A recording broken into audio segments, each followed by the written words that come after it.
It seems like more young people in Singapore are giving up on cars. In a survey commissioned by the Straits Times and carried out by Nexus Link in April, 50.4% of just over 500 respondents say they aspire to own a car within the next few years.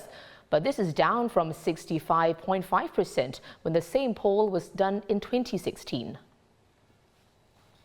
Well, here to tell us why is senior transport correspondent Christopher Tan. Christopher, what are the main reasons for this shift in mindset in owning cars? Yeah, I think youth today are more, going for experiential rather than material acquisitions. They want to travel, they want to spend more money on wining and dining, on wellness programs, scuba diving, skydiving, that kind of thing, rather than material things. And cars are a big ticket item and they're expensive. Now, across the world, there have been studies saying that the millennials are not as car crazy as the baby boomers. But I think this may not be uniform across all countries. For instance, in newly motorized countries such as China, car sales are just going through the roof. And in Malaysia, just recently, there are now more cars than human population. So it's not uniform. In places where, in major cities where public transport is well mature and well developed, I think the need to buy a car reduces, right? Lessens. That's only logical.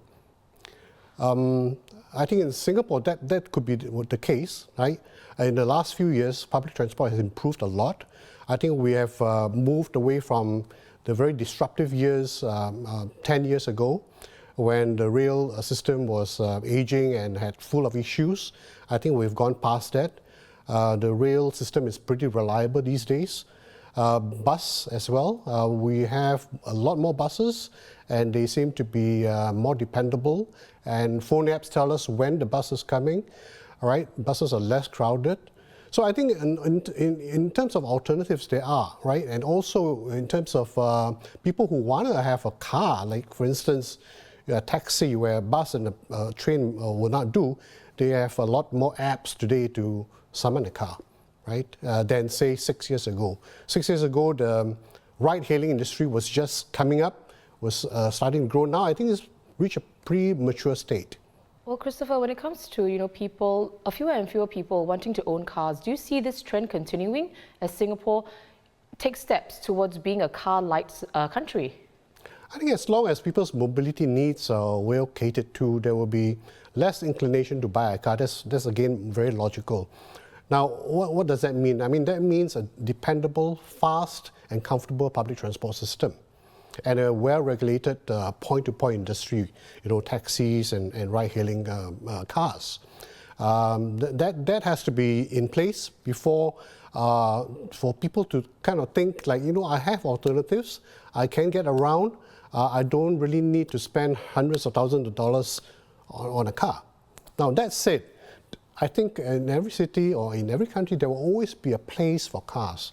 Now, car light means judicious usage of cars, not necessarily an increasingly punitive population control. Well, Christopher, for the other half in the survey who still aspire to own a car, what are their most important considerations? I think young families with aged or disabled members will obviously find cars more convenient. But the thing is, once you have a car, it is almost impossible to wean yourself to go carless again. No, because the level of service that a car provides is obviously much higher than any other alternative. In that vein, I think the results of this poll is encouraging because, 6 years ago when we did this survey, almost 2/3 of youths said they wanted to own a car, they aspired to own a car. But today, I think the percentage has dropped to just over 50%. I think it'll be interesting, to see the results 6 years on. Thanks for watching. Be sure to subscribe to the channel and hit the bell icon to be notified of new videos.